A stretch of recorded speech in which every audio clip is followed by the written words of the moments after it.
det particle, and it'll create a copy of the det particle and within the world, and we need to decide where is that det particle going to appear.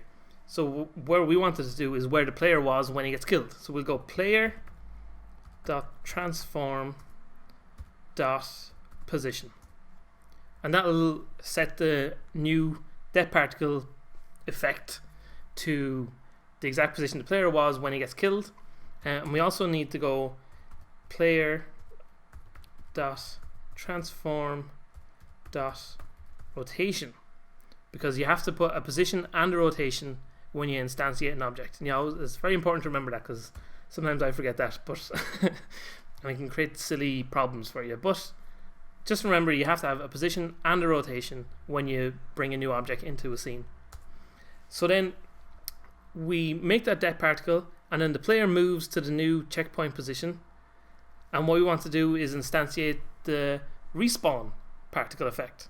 So we'll go again, instantiate, open the bracket, respawn particle, and this time, rather than putting it at the player that transform that position, we'll put it at the checkpoint position. So we'll go current checkpoint dot transform dot position, and again we have to put the rotation as well. So we'll go current checkpoint dot transform dot rotation, close our bracket and put our little commas there. So now we'll save this, convert the line lines if you need to, and pop back into the game. We'll hit play, and hopefully now, we shouldn't have hit play, that was a mistake. What we need to do is click on level manager here. We'll take another step backwards again. What we actually need to do is, from our det particle and our respawn particle, we need to create prefab objects, much like we did before with the spikes and the checkpoints. So we'll drag these in here into our prefabs folder, det particle and respawn particle, and we'll actually go ahead and delete the two of these from the scene, because we don't want them appearing when the script starts. So we'll go back to our level manager here, and see we've got a space here for det particle and we've got a space for respawn particle. So what we'll do is drag our det one here and our respawn one there, and now it knows which objects it has to instantiate at the correct time. So we'll hit play this time, and we'll just pop in there, and there you go. Look, we got our det and we got our green coming back to life. Kind of looks like fireworks almost. But like I said, playing around with those particle effects is actually really interesting. But we've got a bit of a problem here, because it's happening very quickly. Everything's happening at the exact same time. It's too immediate. So for example, if we go over to this thing over here and die, we kind of immediately, we can barely see that red bit there. But say if we were suddenly heading left, no, we don't know where the respawn thing happened at all. It's very empty feeling. You're still kind of just magically warping there.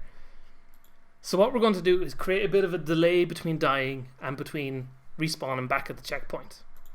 And again, it's a very simple little thing to add to the game. So we'll go back to our level manager script here, and now this whole little section here is very this is what handles our deaths and our coming back to life and everything like that. So we want to make it pause between this point where we instantiate the det particle. We want to have like a bit of a delay, and then we want to have it moves the player and it moves it makes the respawn particle. Sorry. So we're going to have a little bit of time between those. So we want to determine what that time is. So we'll say public float, say we'll call it respawn delay, and to handle to make the system wait between respawns, there's different ways you could do it. You could have like a countdown timer, so you could have this float value, and we could have another one that takes that value, and then every frame it goes minus blah blah blah, and then when it hits 0 then it'll respawn, or start to respawn. But that's very complicated and very kind of convoluted way to do things. What we actually want to do is just create something called a coroutine, which a coroutine happens outside the normal sequence of events. So normally within a script, it'll just go straight down from start, then update, and then it'll just keep looping through whatever. So if you call something else, so say for example on our player thing, it goes down to update, goes down to here, and if you press the key button, it goes to jump. So then it goes down to jump here, and then once it's finished reading this, it goes back to the same point it was, and then continues onwards down through the code. But coroutines work a little bit differently.